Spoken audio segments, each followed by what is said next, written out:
Okay, very good morning to all. We will continue to discuss Ampere's law and applications today also. So, some of these things we derived the tough way, that is the hard way we derived using Biot-Savart law. Today, the same results we are going to derive and see how simple the job is with Ampere's law. So, already for even a straight conductor, we derived this thing yesterday. The previous class we saw that for a straight conductor also, the magnetic field due to the straight conductor is same whatever result we obtained using the Biot-Savart law. So using Ampere's law, it is much simpler. In 2 steps we are able to achieve the same thing, right? So continuing with that, today we will discuss this problem. See, this is based on the result that we derived using Ampere's law. The result is same, you know it already. So there is a mu naught I by 2 pi r, that is the result.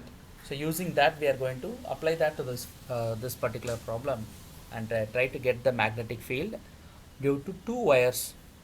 Okay, so here you can see that I think even this one yesterday we discussed, right? That is a 10 ampere wire and 5 ampere wire.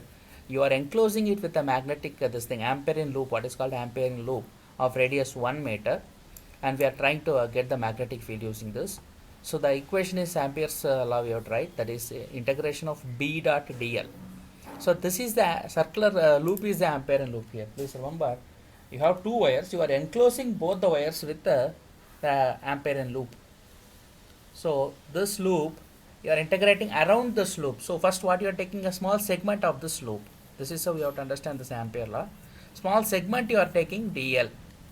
And along this segment, if you see the direction of the magnetic field, that is going to be tangential at each point. So suppose if the current is going like this, and let us say this the current is going in the wire, the magnetic field is curling around the current loops.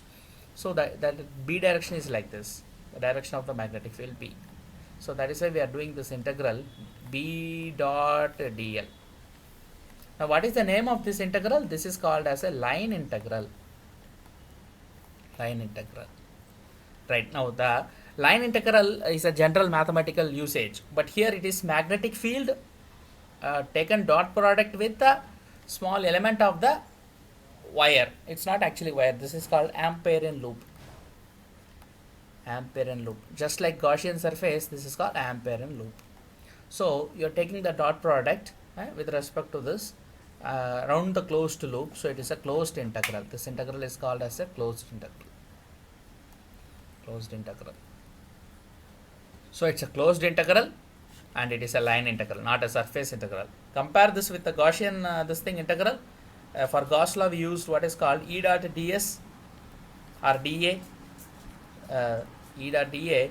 Here this is same, it is also a closed integral, but it is around a surface, a closed surface. So this is not a line integral, this was a surface integral there. We used a surface integral. And we were integrating the electric field around this. So small element is dA of the surface, small element is dA.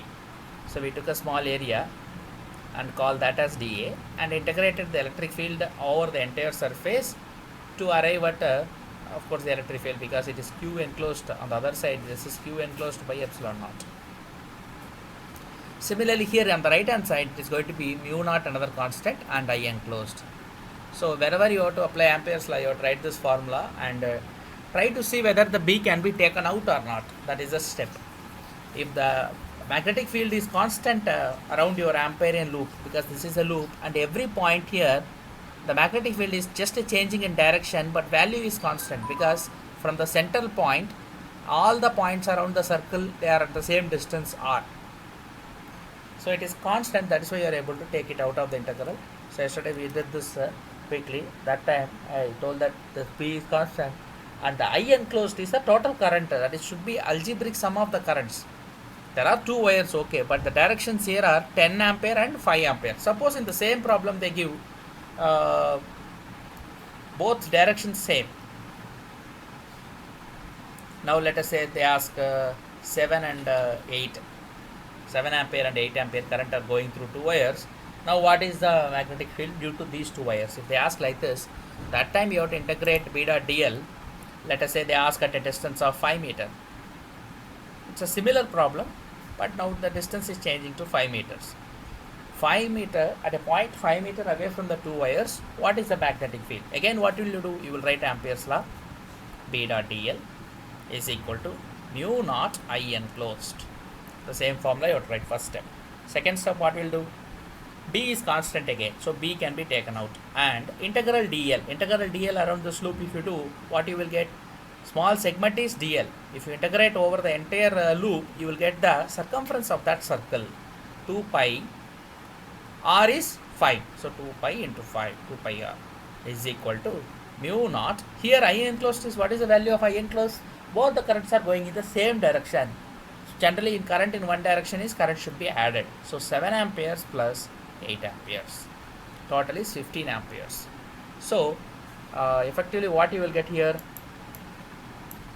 Therefore, here you will get, in the third step you can get the result simply. See, B is equal to mu naught 15 on the right side, 5 on the other side. So 5 and 15 can be cancelled. So it will be 3 mu naught divided by 2 pi. So straight away in 3 steps we are able to, without even doing the integration, we are able to get the magnetic field for two wires. Now imagine you are doing the same thing with the Biot-Savart law. What you will do? First, for this one, of course you know the formula, otherwise you have to integrate over the entire length of the wire. So even then you have to add, and total magnetic field is B at a point is B1 plus B2. You have to add. That is equal to going to give the B. You will get the same result, no doubt about it. But the process is more complicated. Why? There you have to think whether a vector addition you have to do, what is the direction of the magnetic field at the given point. This point is the point you want. So current is going in this way, so it is curling around. So the direction is like this, you will write. Then for this also current direction is same, again curling around, so another magnetic field. So both should be added. You will call one of the magnetic field as B1, the other one is B2. And then you will add and get the same result. But the process is slightly more time taking. So clearly Ampere's law compared to Biot-Savart law gives us a very powerful and quick way of calculating magnetic fields for different situations. But now just like Coulomb's law and Gauss law. But there also we saw that there are some restrictions to using Gauss law. In the same way here also there are some restrictions to using Ampere's law. You cannot apply Ampere's law everywhere. There are situations where you can apply and get the result quickly. There are situations where it is not very useful. So depending on the situation only we have to employ using this. Right. So here you can see that another example problem is there. This problem tells us that in a particular region there is uniform current density of 15 amperes per meter squared. Current density this is. See, it's not current. They are giving current density. Now when we derived what is called drift velocity and all, actually the name is called free electron theory for the theory. In that we derived drift velocity expressions and all. There we understood that in a conductor having a cross section A, if current is flowing, let us say current I is flowing, then we can define a quantity called current density J, which is current by area, current per unit area, and therefore the unit will be ampere per meter square. Right? So here it is given clearly that the current density is 15 ampere per meter square and it is in the positive z direction. So you can see that there is a particular region in space, that is xy plane, let us take, and the arrow is pointing upwards. That is, through this plane current density flowing is 15 amperes per meter square. That is what is given, right, in the positive z direction. What is the value of integral B dot dl when the line integral is calculated? Remember, this line integral has another name, that B dot dl. I keep telling this in several problems. They will directly ask you what is the circulation of magnetic field, or simply they will call circulation. The word they use is circulation or circulation of the magnetic field. So it's very common, you can see it in many problems. This question they will ask like this. So now they are not asking you magnetic field, remember this. See, they are asking what is the value of integral B dot dl. It is not magnetic field B, but they want the entire integral only. So it is much simpler. If they ask like this, it is easy for us, because otherwise you have to integrate and dl, what is the integration dl over the given loop, you have to calculate and then take it to the right side and divide to get the magnetic field. But even this problem is not even asking magnetic field, it's just asking the line integral B dot dl is calculated along the closed path. Where is this closed path? See, it starts from the origin. 0, 0, 0 is the origin. Our line integral is going to start there. We are going to integrate from that point to, here you see, 4d, 0, 0 along the x-axis. X-axis is pointing out of the paper, plane of the paper. So it is 4d, 0, 0. Then the path is going to the right, reaching the point 4d, 3d, 0. That means 3d units along the x-axis, 4d units along the 3d units along the y-axis, 4d units along the x-axis it has come. From there again it is going back to the origin 0, 0, 0. This is a closed path in the form of a triangle. Through this path, current is perpendicularly passing. So basically in this problem what we are having?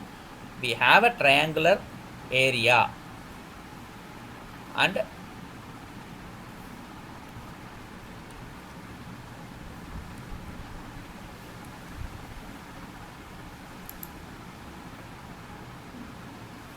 okay. So through this area current density is given to us, that is current perpendicular to area flowing, that is current density here it is given as 15 amperes per meter square. Malli sound vachindi evaru? Okay. So this is a closed path. So we have to now integrate along this path to get the magnetic field.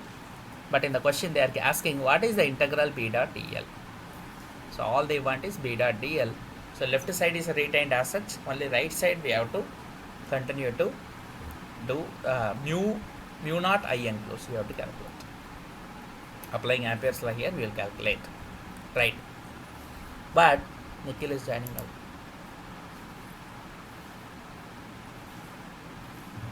Right. So here you can see that right side is in Ampere's law is mu naught I enclosed, but I directly they have not given, they have given J here. So we have to calculate I. So from this formula we know that I is nothing but J into A.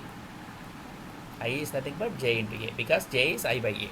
So we can use that and calculate it here. You can see that. So the path of the integration, that is integral B dot dl, which is called as circulation, is a right triangle here. So it's a triangle with a base 4D.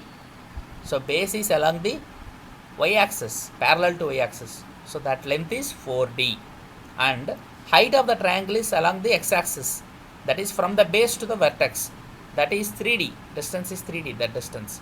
So it is 3D. Therefore the area of this triangle is half into B into H. So half into 4D into 3D, that is total 60 square is the area of the triangle. Now in the question D is given, where D is equal to 20 centimeter. That means D is 0.2 meters. So we can take D value from that and then we can try to calculate D square. So 6D square is the area. So if you substitute that, you will get area as 0.24 meter square. So this is the area of this triangular portion in this diagram. Now through that, if current is 15 amperes per meter square, then there is current density. Then current is the current density J multiplied by this area. So if you do J into A, you will get 3.6 amperes current. So that is effectively the current flowing through this area.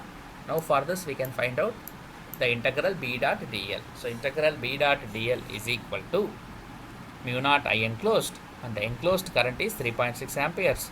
So mu naught is 4 pi into 10 power minus 7 into the enclosed current 3.6 ampere. If you multiply, the circulation integral B dot dl is equal to 4.52 into 10 power minus 6 Tesla into meter, T into M unit, because it is not magnetic field. So unit is not just Tesla, it is Tesla meters. So that is how we can calculate even the circulation integral B dot dl. Right. The next problem, very simple one, this one is, see, if B1, B2, B3 are the magnetic fields due to current I1, I2 and I3, then in Ampere circuital law, integral B dot dl is equal to mu naught I. Now what is the B here? In this case, how will you get the B? That is the question.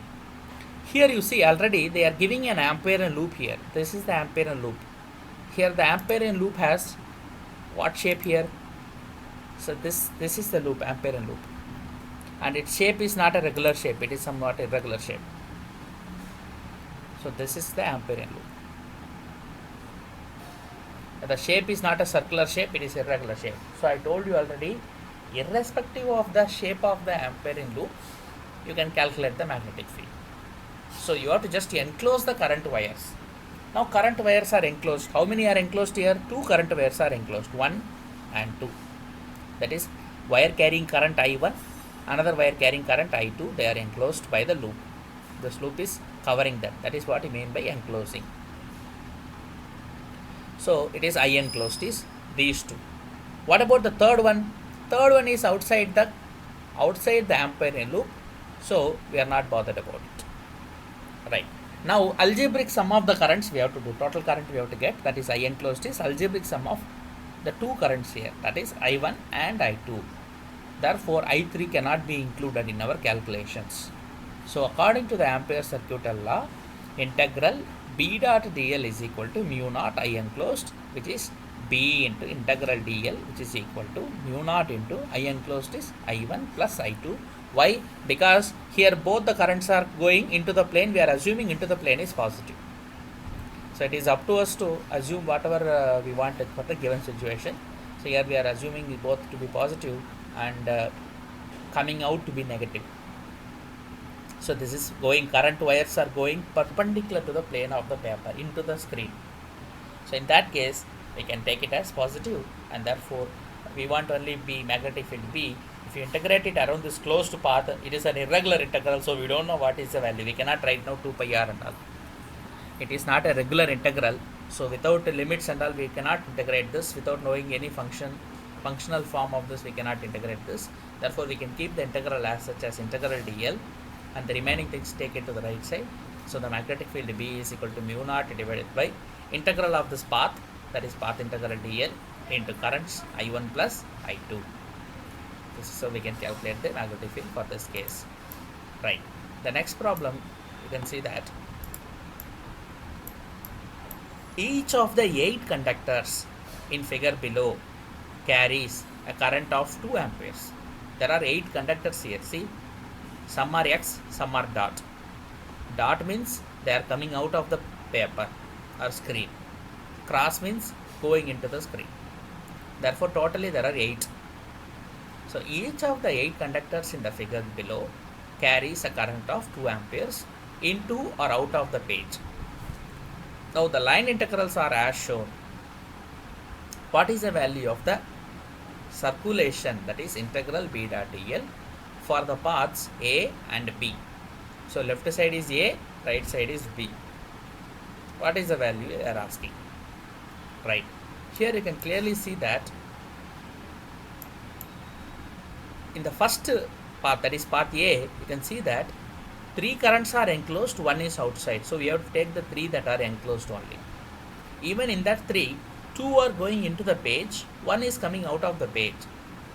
So we can take that 2 going into the page, we can take it as negative, 1 coming out of the page we can take it positive. Therefore we can write I enclosed as all are equal 2 ampere current. So here we can take that I enclosed as minus 2 plus 2 minus 2. Effectively what is the current that is therefore there? Minus 2 amperes. This is the current enclosed. Left side B dot dl is therefore equal to mu naught into I enclosed. I enclosed is minus 2 amperes effectively, because there are 3 conductors only enclosed in our Amperian loop. Out of the 3 conductors, two are getting cancelled because one is going in, one is coming out. Going in and coming out are cancelling. Effectively, one is surviving. That we are taking arbitrarily as negative direction. Therefore, minus 2 amperes we are taking. So, B dot dl is equal to minus 2 mu naught. For the next one, 4 are enclosed in the path P. All the 4 conductors are within the path. That is 2x 2 dot.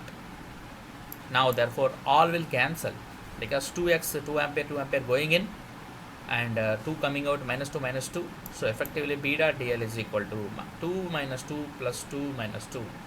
I enclosed is 0. If I enclosed is 0, left side B dot dl also is equal to 0. This is how one can apply Ampere's law to calculate a magnetic field or integrals, that is circulation vectors, so that we can easily simply in 2 steps get the result. Right. So, next application of Ampere's law is magnetic field due to a current carrying thin long pipe. Now see, so far we have dealt with a simple application of Ampere's law, that is for a straight conductor. For a straight conductor or wire, when we say it is thin, when we say straight wire, that means it is just a thin wire carrying current. So that is what we mean by a straight conductor carrying current. So it has no thickness really.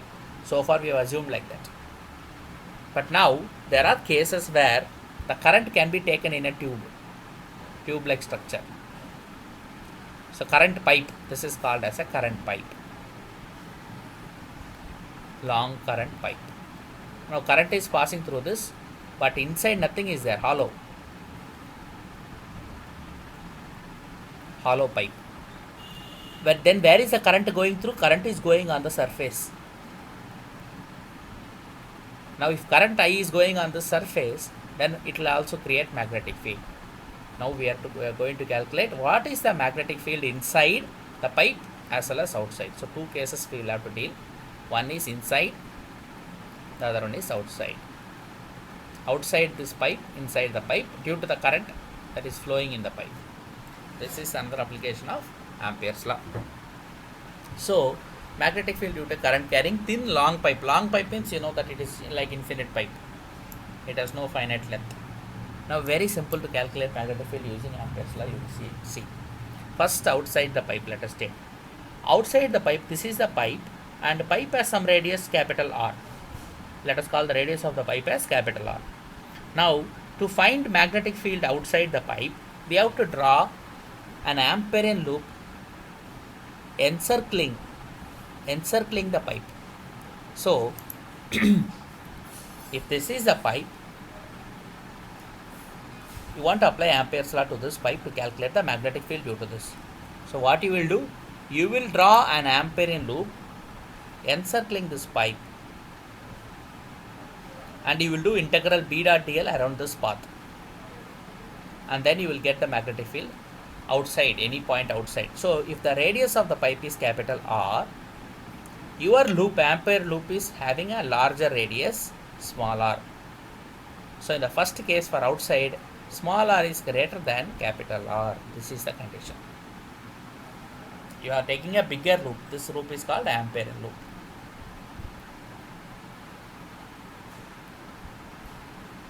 So basically you are taking a bigger loop and trying to calculate the magnetic field outside the long pipe.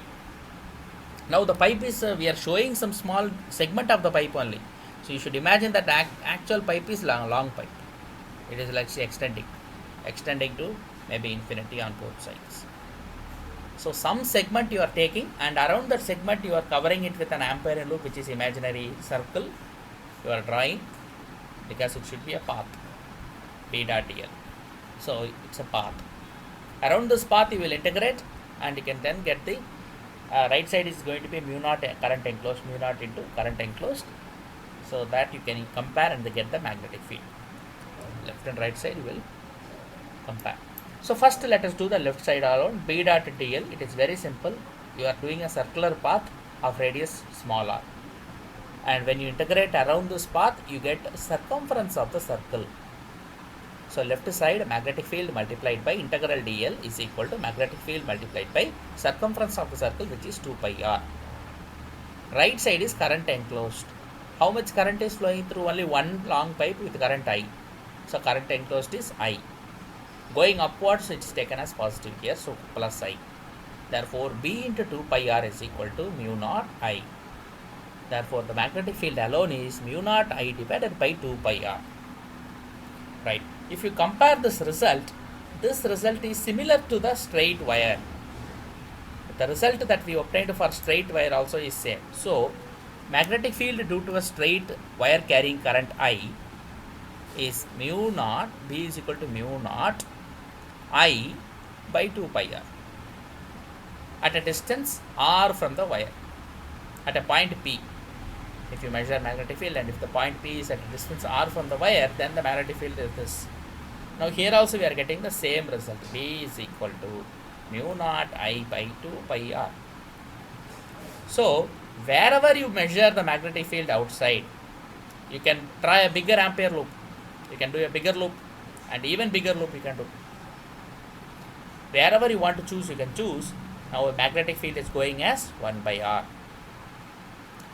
Right. So outside, wherever it is you go, the magnetic field is going to go as 1 by r, depending on how big a loop you are choosing, where you are measuring the magnetic field. Generally the trend is it is going as B is proportional to 1 by r. Inside, that is a question now, because for this wire you cannot define anything inside. It is a thin wire, so no inside for this. That's why we did not bother about inside for the wire. If it is a thick wire, there is inside again, but it is a very thin wire. Thickness is negligible, so no inside for this. But for pipe, I told already, inside is hollow.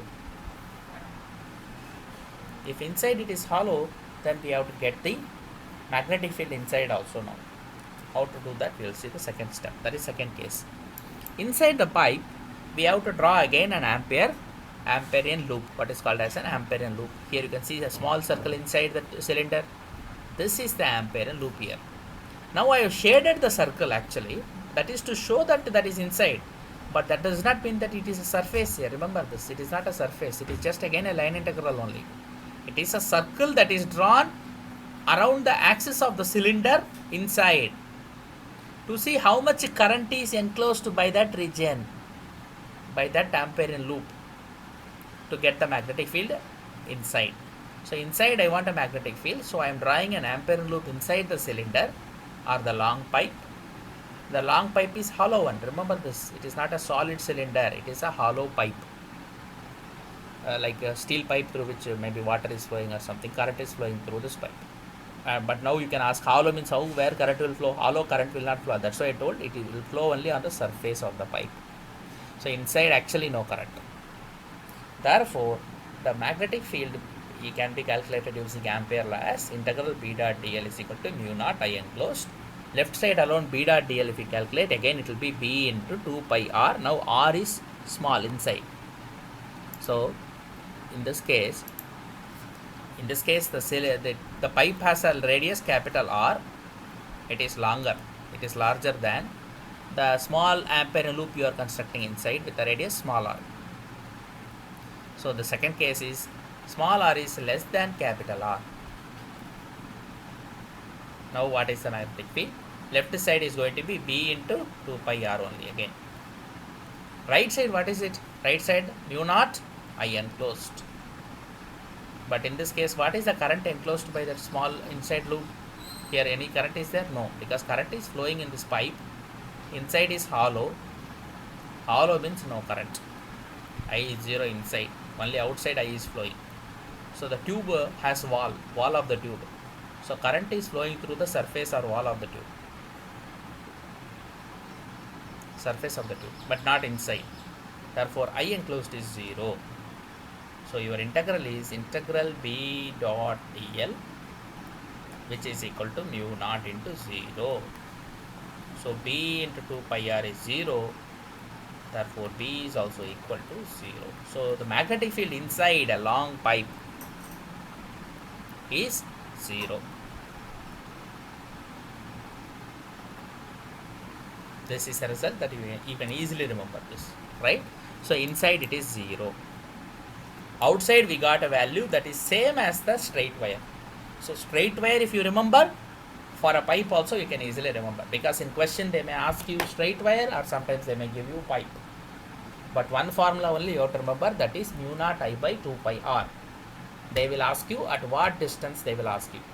That is, calculate the magnetic field at a distance of 5 meters from a straight wire carrying a current of 20 amperes. Or calculate the magnetic field at a distance of 20 centimeter outside a long pipe carrying a current of 5 amperes. Whichever way they ask the question, the formula is the same formula, that is B is equal to mu naught I by 2 pi r. So you use only this formula to get the magnetic field.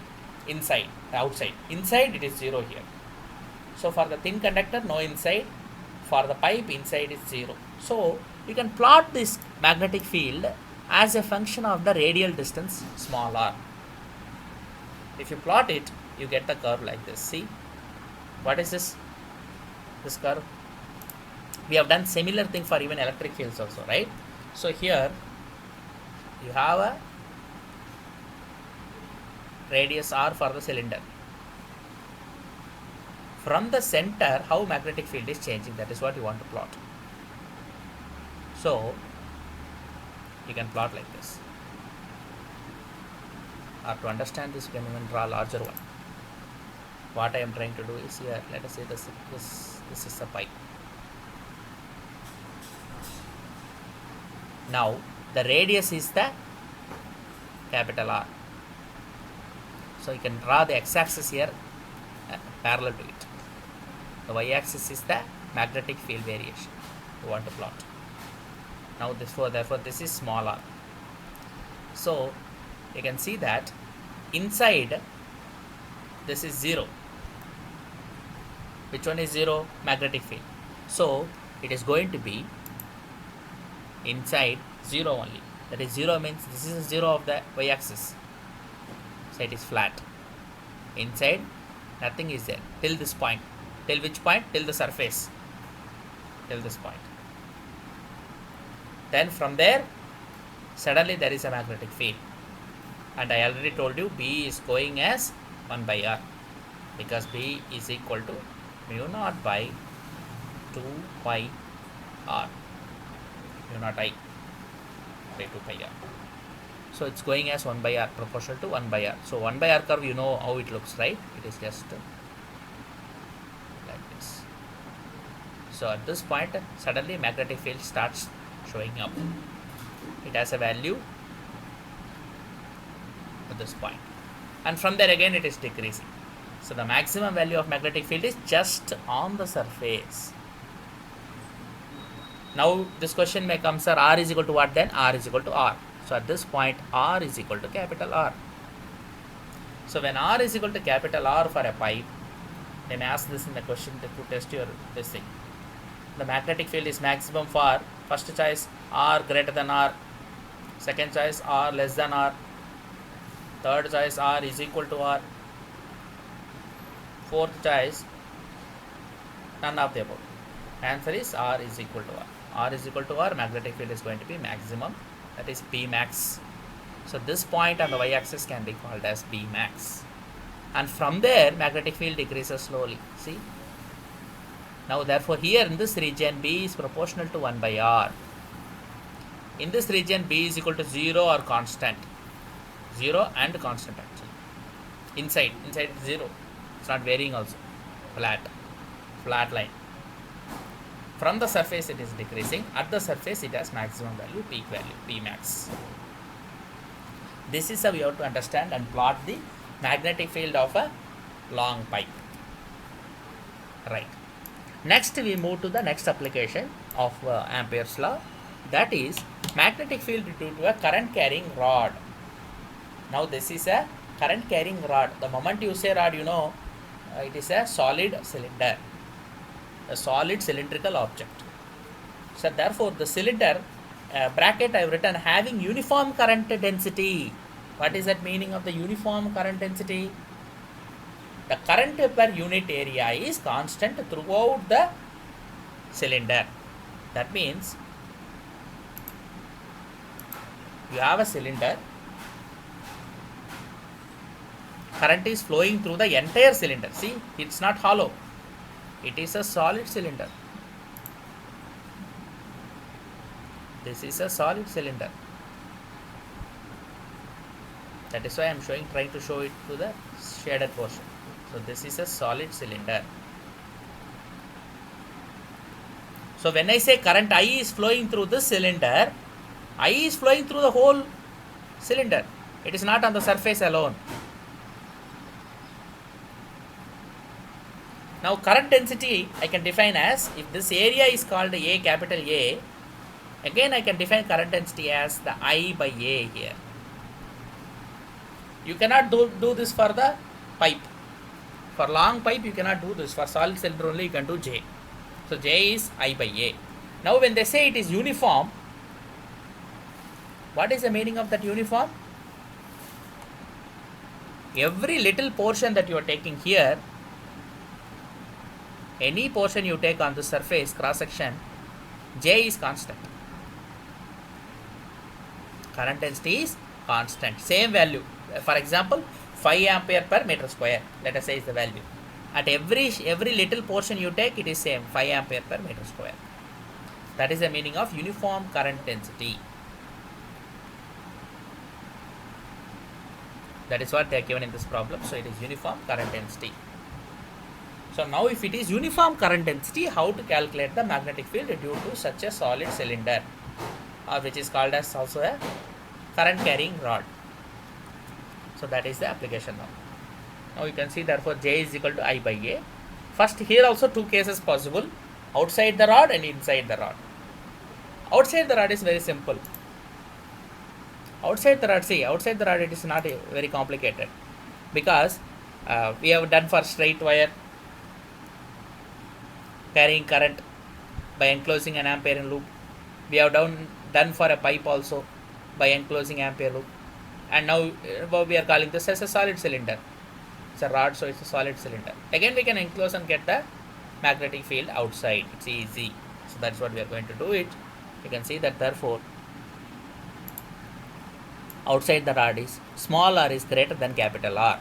Capital R is the radius of the rod, and the small r is outside some distance you are measuring. At that distance, what is this thing? So current enclosed is going to be the whole current I, because I is the current that is flowing through this whole thing. You are enclosing it with a large loop, let us say like this, outside. So the entire current is going inside the loop, ampere loop. Now this is the ampere loop. So your loop is enclosing the whole current I. So current enclosed is going to be equal to now I. So left side is going to be B into 2 pi R. So same thing whatever we have done already, B into 2 pi R is equal to I enclosed mu naught. So therefore B is equal to mu naught into I enclosed, which is I here. So mu naught I divided by 2 pi R. So result is again same for the outside. Outside 3 results so far we have derived, all the 3 are same. Very simple. Now inside is complicated for this. Why it is complicated? You may understand already. Because now I want, let us do here, I want current is flowing through the entire this thing. I want magnetic field at some point inside. I want B inside now. See, some point I am taking here, let us say P. At a point P I want magnetic field inside. So basically by inside what we mean here, the entire thing is carrying a current. It is producing a magnetic field, the entire rod or solid cylinder. Outside you are calculating B, very simple, mu naught I by 2 pi R. So if you measure at a distance R from the center, then this is the magnetic field. Now inside is tricky. Inside I want at a point, let us say P, magnetic field. How will you do that is the question now. Right. So all we have to do is draw an Amperian loop inside the cylinder.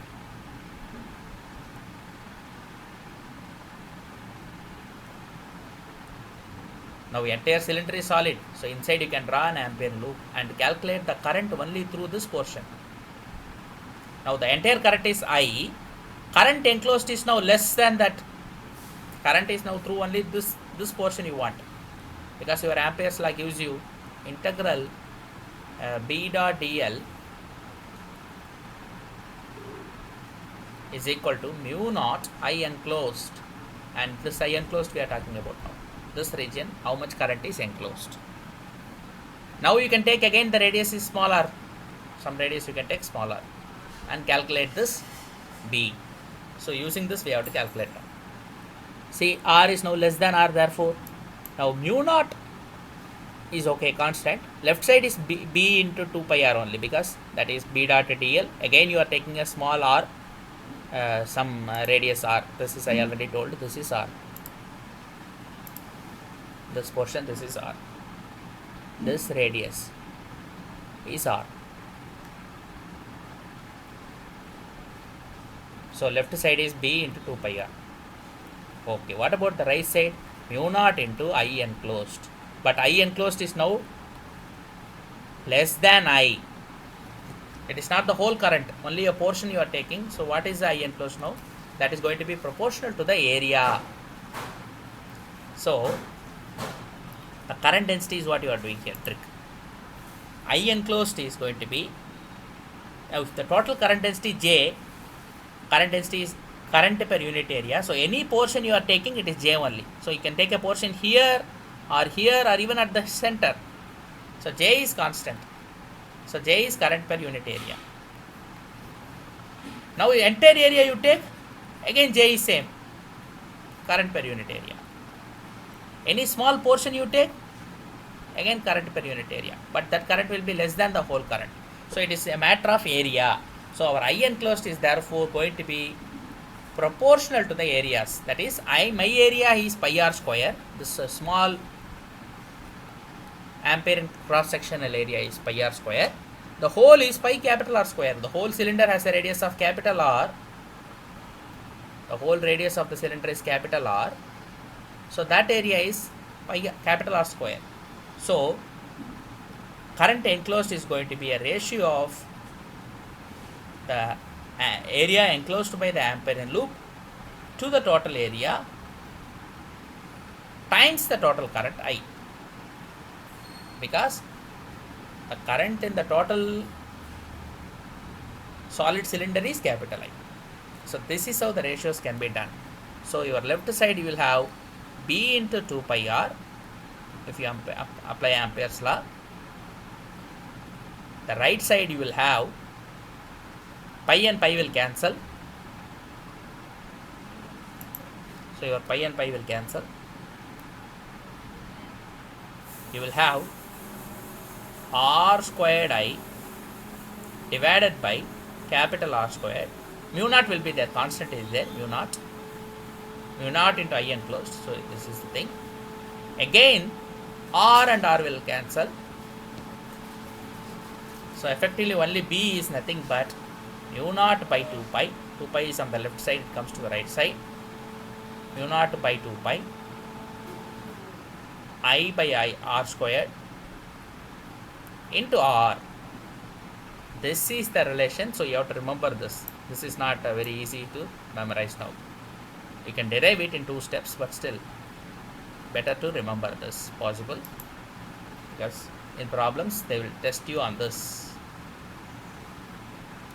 So far it was very easy. Relations to mu naught I by 2 pi. Here it is mu naught I divided by 2 pi R squared, and outside one R is there. So now this is the result for inside. Magnetic field inside a solid cylinder or a current carrying rod. Cylinder or a current carrying rod. Outside is same. Outside 3 cases we have derived, all the 3 are the same. Don't worry. Inside only you have to remember. Inside for the thin wire, no inside. For the pipe, B is 0 inside. For the cylinder, B is this value. Mu naught I by 2 pi R squared into R. Of course, this can also be written as mu naught by 2 J R. This can also be written like this. In the formula, sometimes if they give you current density directly, you should be able to work out from here to here. But basic point here is very interesting. You see, inside magnetic field is going as R. Again, this you have to remember. Outside it is going as 1 by r. Inside it is going as r. It is proportional to r. The rest of the things are all constants here. See, current, radius, everything is constant. J is constant in this formula also. So it is basically, this also is a constant. So it is B proportional to R. That is inside very peculiar relationship this is. So if you plot that, of course you will get a linear curve. Linear means straight line. So just like how we plotted here, magnetic field versus radial distance small r, for this also we have to plot. So if you plot it for the region inside from the center of the, this curve is from the center of the cylinder. Center of the cylinder, if you plot, it goes as r till what point? Till the r is equal to r. So here I have not drawn that, I will draw here. So basically this plot is radial distance is small r versus the magnetic field B. It is a linear relationship till the point when inside, this is inside, right? So this is like the point where r is equal to r, and from there again it is going as 1 by r. So here B is proportional to 1 by r, here B is proportional to r. So this corresponds to inside, this corresponds to outside. This point is the maximum magnetic field that is on the surface. And this is B max here. Right? So that is what here. That point is mu naught I by 2 pi r, because r becomes equal to r. So numerator capital R will cancel the denominator capital R. At that point, the maximum magnetic field will be there. That is mu naught I divided by 2 pi r. That is this point. So here the value of magnetic field is B is equal to mu naught I by 2 pi capital R. From there again it is decreasing. Magnetic field is starting to decrease outside. So inside from the center, when R is equal to 0, it is increasing. R is equal to 0 is the center of the cylinder. From there it is increasing linearly, reaching the surface maximum value at the surface. And then from there it is going down again. Outside anywhere you measure, it goes down as 1 by r. This is how you can understand the magnetic field profile for a solid current carrying rod. Right. Next application. This is if it is non-uniform, what happens? What happens to the magnetic field if the current is not uniform? Earlier we discussed the uniform current density. Having uniform current density, I told J wherever you measure, it is going to have the same value. Here this is not the case. Here wherever you measure, J is different. So that is called non-uniform current density. That means J is particularly varying as a function of R squared. So J is now proportional to R squared. The proportionality constant is K. Now, in real problems, here we are taking for non-uniform current density one application where J is proportional to R square, or J is equal to constant times R square. This is one specific case we are discussing. But in problems, particularly when this question is asked in G advanced, they will generally give you J as a function of R cube or something else also they can give. They can change it, any type of function they can give. So J is some function of R. This function can be a complex function, any kind of function it can be. It can be any type of function they can give. They can give J is reducing, for example, any function. So they will give you J is equal to some constant times e power minus some constant alpha divided by R. Or they may give J is equal to K into e power minus alpha R squared. Something they can give. Remember this. But method whatever we are going to discuss now is the simplest. In this method you can do any function to get the magnetic field. So now therefore we are going to do what is called magnetic field due to a current carrying rod having non-uniform J.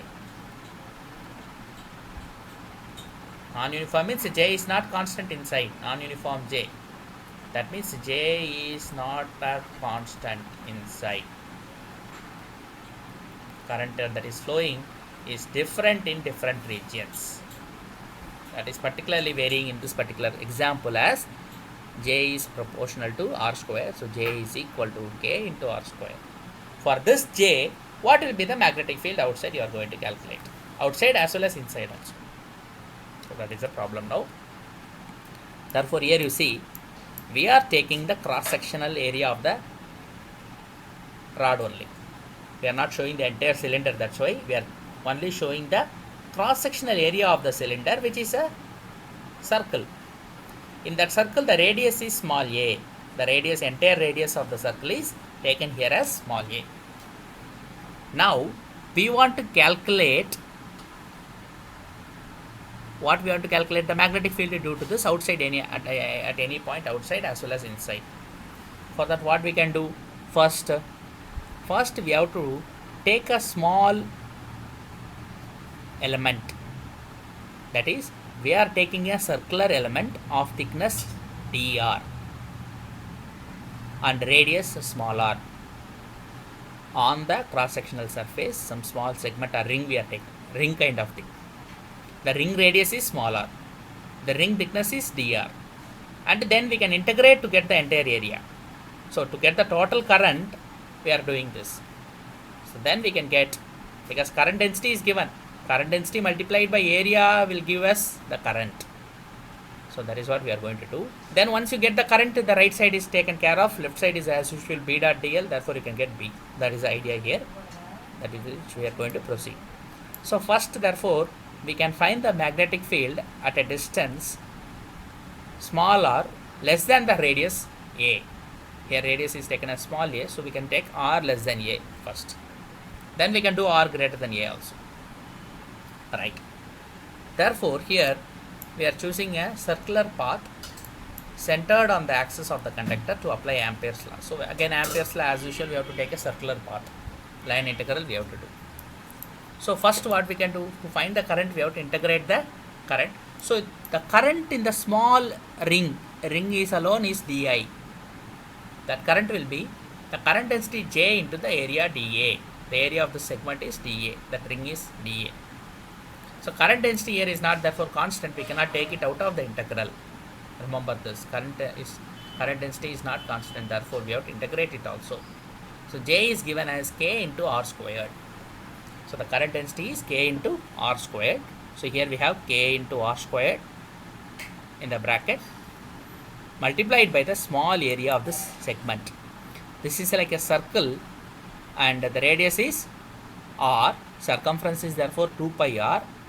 Therefore 2 pi r into dr, that is the the circumference into that small thickness dr will give you that area, the small area of the ring. So the area of the ring is therefore 2 pi r into dr.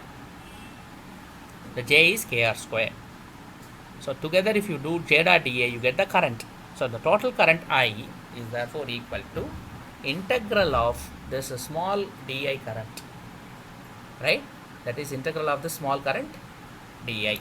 So constant, only constant that can be taken out of the integral here is capital K. Some constant. They have not told us what is that constant. Some constant, so it's taken out K. Integration. Now integral we have to do between what and what? We have to do integral between 0 to r. We don't do till entire a. Why we are, see, even I started writing initially a, but we should not do till a. Why? Because it is, we are only wanting inside magnetic field, not for the outside. Outside means you have to do full integral. Now we want inside some point. Magnetic field inside this. So 0 to r we have to do integration. If you multiply these things, you get to 2 pi r cube dr. So 2 pi r cube dr has to be integrated over 0 to r. Integration limits. 2 pi is again constant, take it out. Integration r cube dr is r power 4 by 4. So r power 4 by 4, if you apply limit r, you will get r power 4 by 4 only. So I is equal to therefore K into pi, because 2 and 4 will cancel. So denominator 2 will be there. So k pi r power 4 divided by 2, that is I. You get I as k pi r power 4, small r power 4 divided by 2. Now what is r here? At any point that you are measuring. R is, you are measuring magnetic field at some distance. So you are seeing the cross section of the cylinder. At some point r, you want to measure the magnetic field at this point.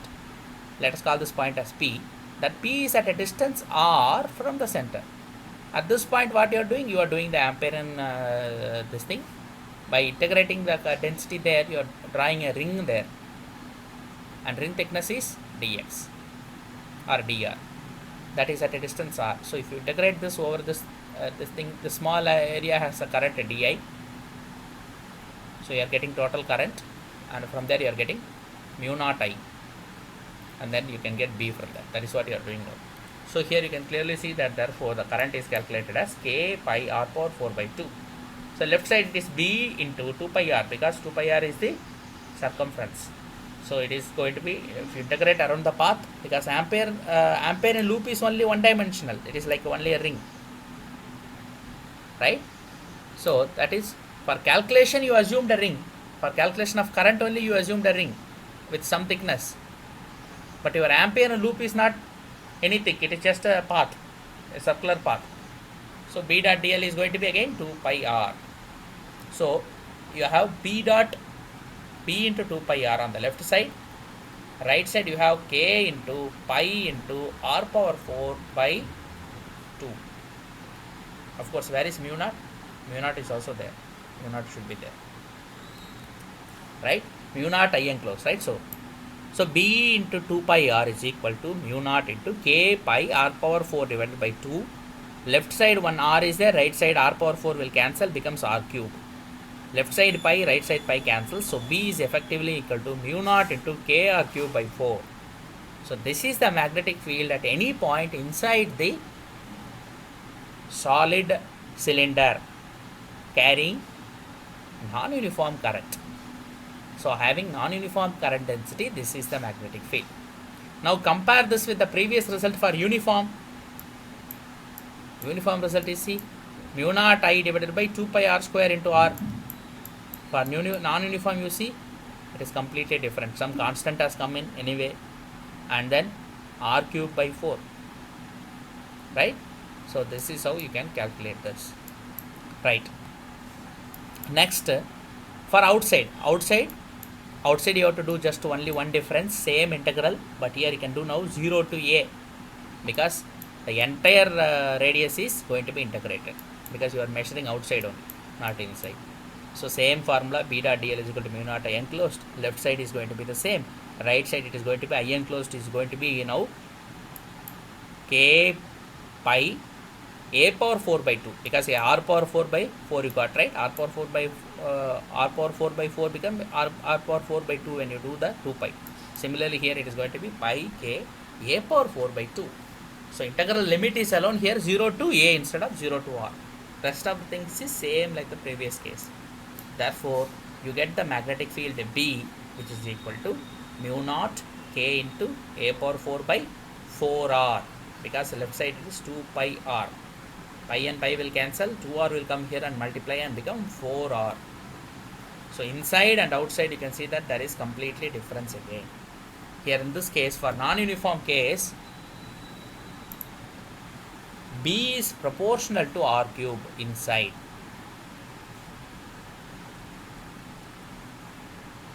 And B is proportional to 1 by r again outside.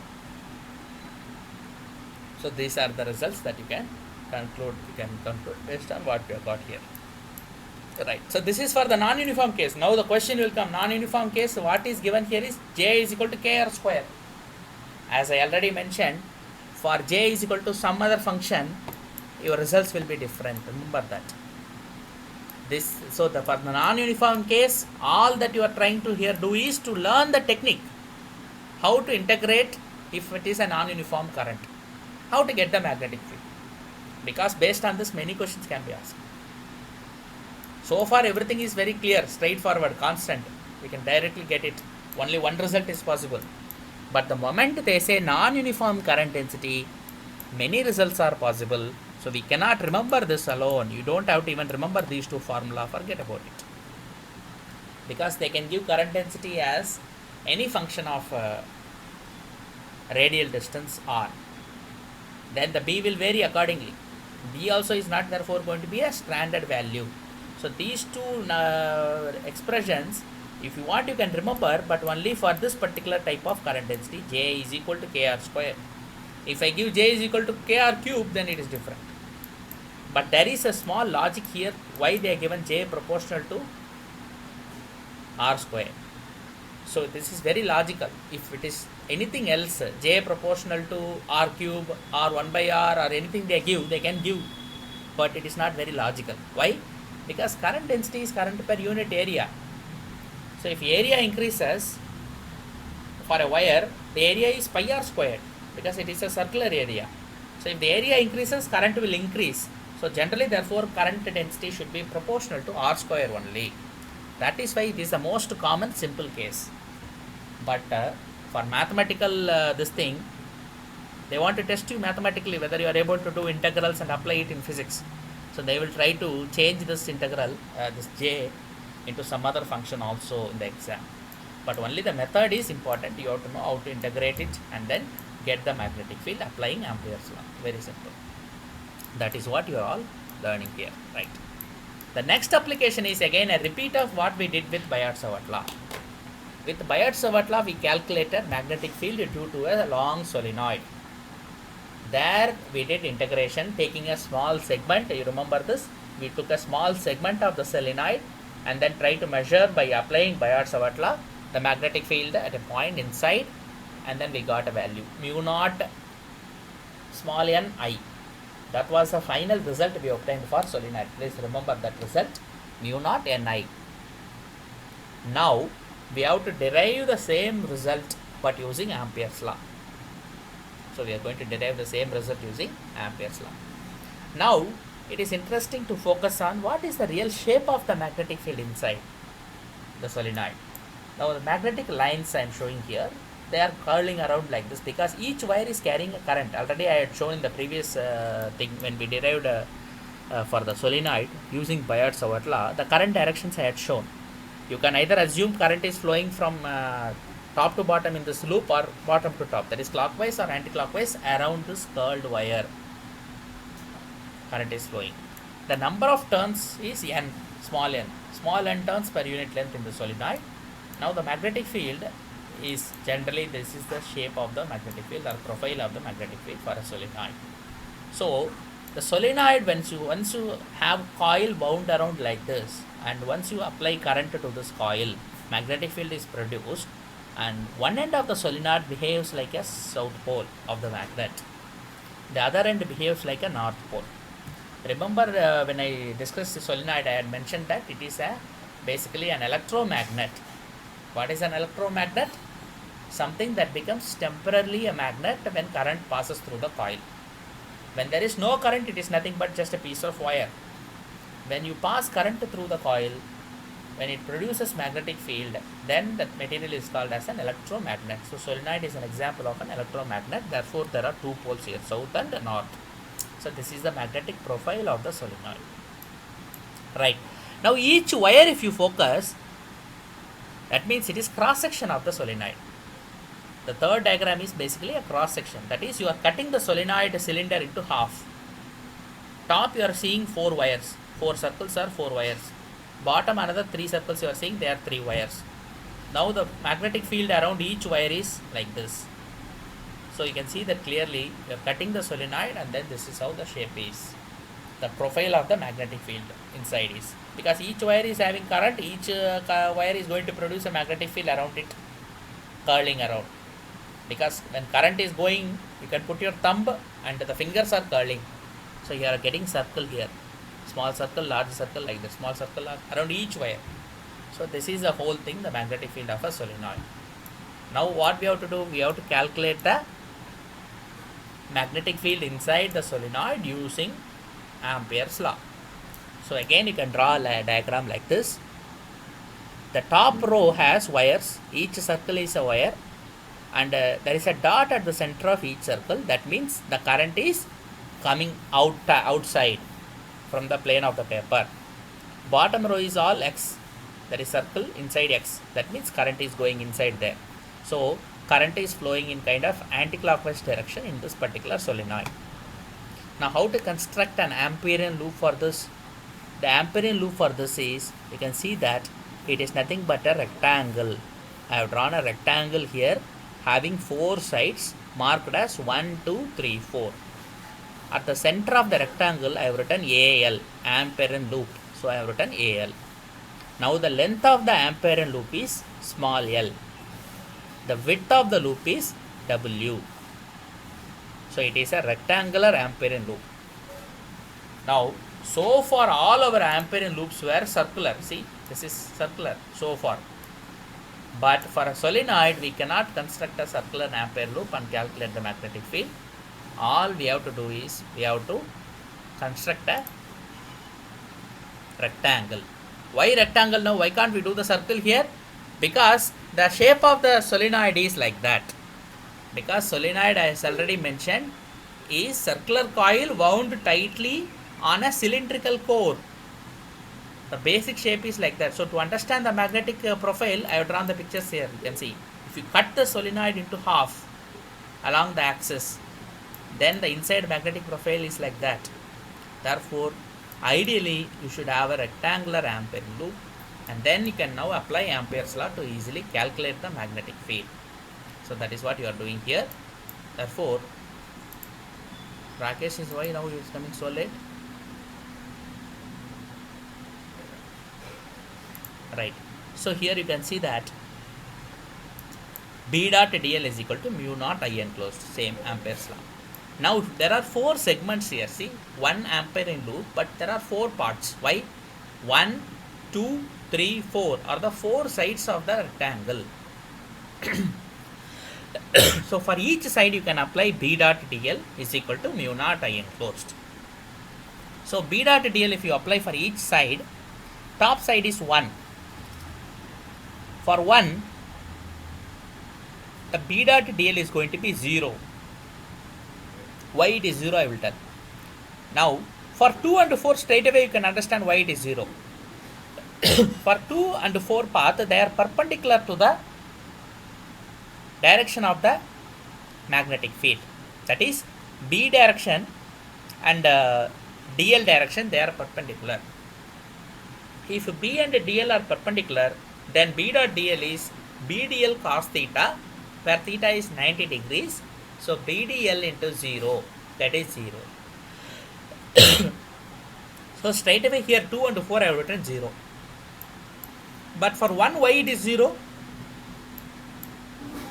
For 1, it is 0 because B is equal to 0 outside a solenoid. For a solenoid, outside magnetic field is 0. Only magnetic field is inside the solenoid. Outside it is 0. Therefore, B is anyway 0 outside for a solenoid. So dl is there, but B is 0 in the first case. The next case, BDL cos theta is 0, therefore 2 and 4 are 0. So 1, 2 and 4, all the 3 are therefore 0, left side integrals. Only surviving integral is for the third segment. Third segment has a length L. Magnetic field is B there. So left side B dot dl is going to be BL. So I have written third BL. Now this is the right side is mu naught I enclosed.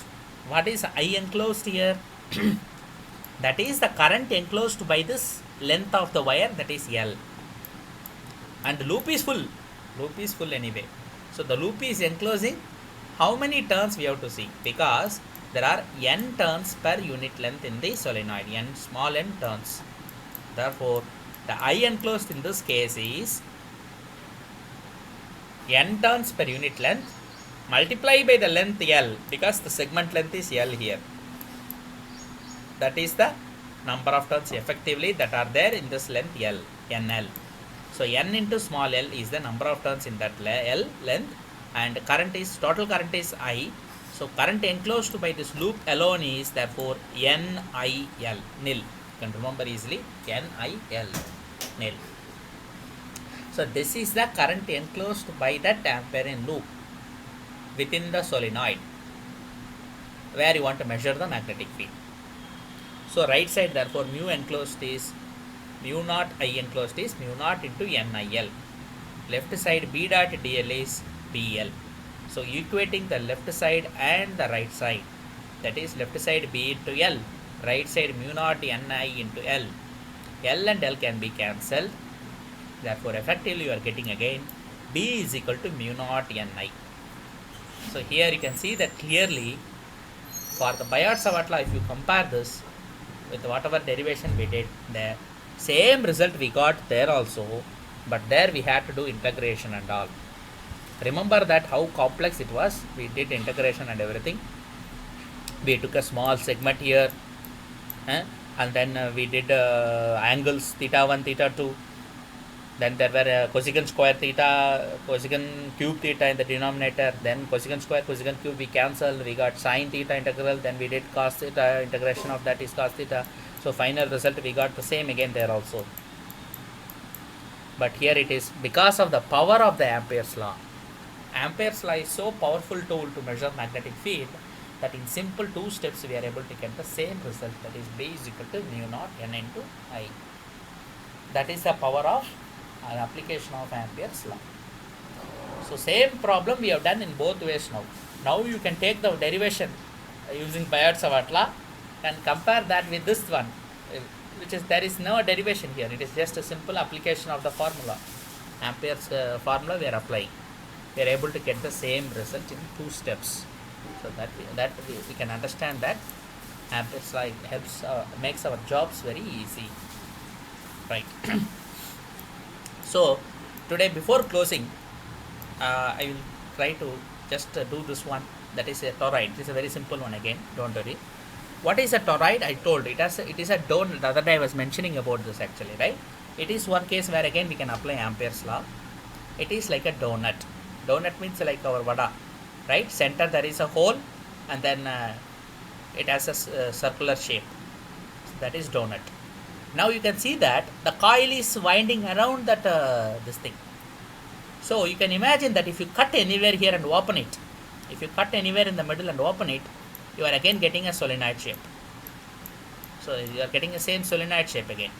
So it is like folding a solenoid into a circle.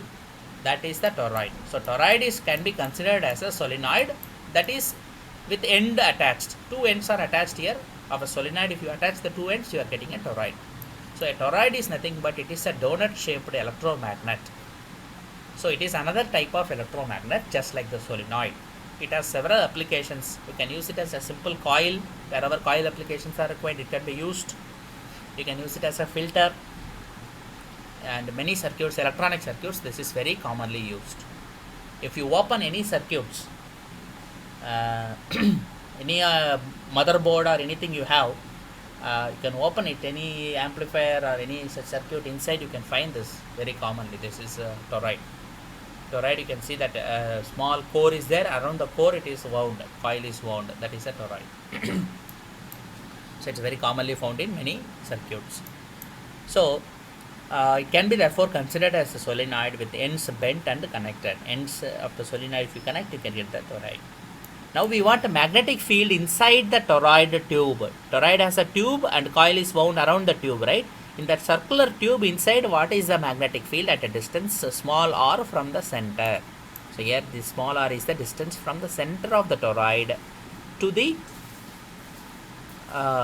point inside the tube, somewhere inside the tube. So very simple. Ampere's law tells us integral B dot dl is equal to B into 2 pi r. Left side it is okay because the Ampere loop you are drawing inside. So basically what you are doing here is you have a donut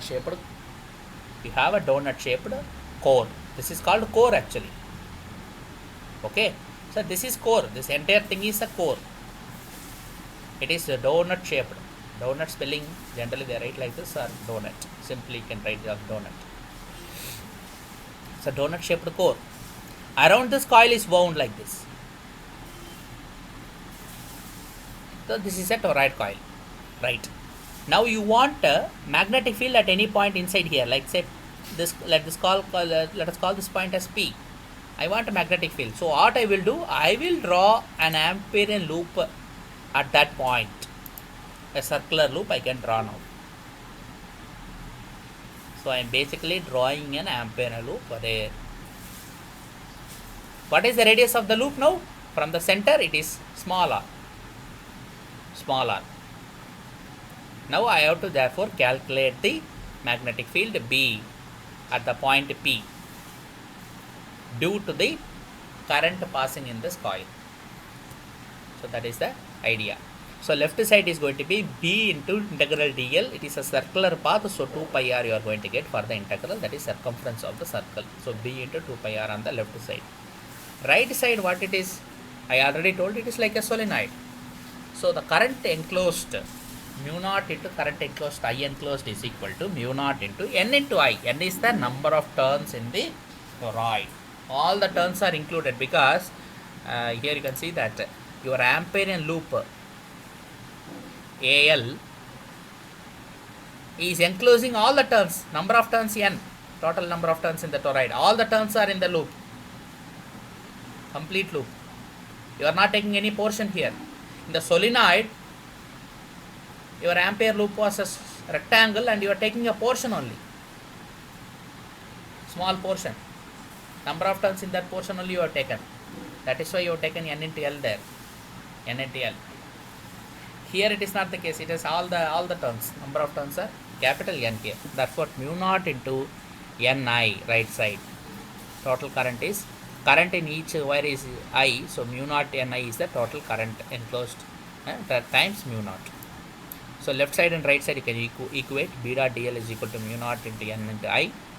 So the magnetic field alone is therefore equal to mu naught capital N I divided by 2 pi r. So again B is here going as 1 by r. That means from the center as you go away inside this region, magnetic field is reducing. Magnetic field is going down as mu naught into Ni divided by 2 pi r. So B is proportional to 1 by r here also. For a toroid, therefore this relationship alone you can remember. B is proportional to 1 by r. So now you can compare this and see, it's a solenoid divided by the circumference. Very simple. You can remember like that. Solenoid, it is mu naught Ni. Their difference is their small n. Small n is capital N by L. So if you want to compare the solenoid result with the toroid, these are two different types of electromagnets, different shapes and electromagnets with two different shapes, right? For solenoid, the result was B is equal to mu naught N I, if I is the current. N here is capital N by L. That is total number of turns per unit length. So it is mu naught N I by L. You can write like that. But here B is equal to mu naught N I by 2 pi r. Now very important difference is not just the formula. Don't think these are two different formulas only, nothing what is there. No. Very important thing is, for a constant current I, B is constant here. Here even for a constant current I, B is not constant. Non-uniform magnetic field inside. So if you want to produce a non-uniform magnetic field, you will use a toroid. If you want to produce a uniform magnetic field inside, you will use a solenoid. That is why there are two different shapes here. So here B is not constant. In fact, B varies as 1 by r. B reduces as we go further and further. So it's a non-uniform magnetic field. Constant means is non-uniform. Here it is uniform magnetic field inside. Inside, therefore, magnetic field is constant for a solenoid and it is not constant for a toroid. Right? So these are some of the applications of Ampere's law. Very important applications. Whatever we have covered is now based on that some more problems can be done. Tomorrow I think we can start discussing some of those problems also. I think today I'll stop here at this point. Okay. I'll send this PDF. Please go through it again. Any questions and all you have, you can ask me. I'll send this PDF, which are all important applications of Ampere's law. So with this part, we have covered both Biot-Savart law and Ampere's law. We can compare these two and see how powerful Ampere's law is. Similar applications we have done. Only toroid we did not do with Biot-Savart law. Why we did not do toroid? It's more complex. Integration is going to be more complex, so we did not want to do that. It is not required. But result is important, so please try to remember this result. Right? Okay, I will stop here.